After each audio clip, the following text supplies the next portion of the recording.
कलाम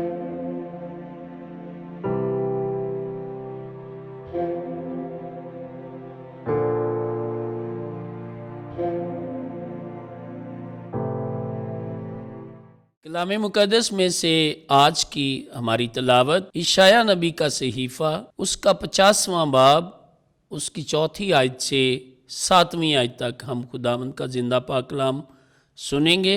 मालिक खुदावंद ने मुझे शागिर्द की ज़बान अता की ताकि मैं थके मांदों के लिए वक्त पर कलाम कर सकूं। वो हर सुबह मेरे कान को जगाता है ताकि मैं शागिर्द की मानद सुनूं।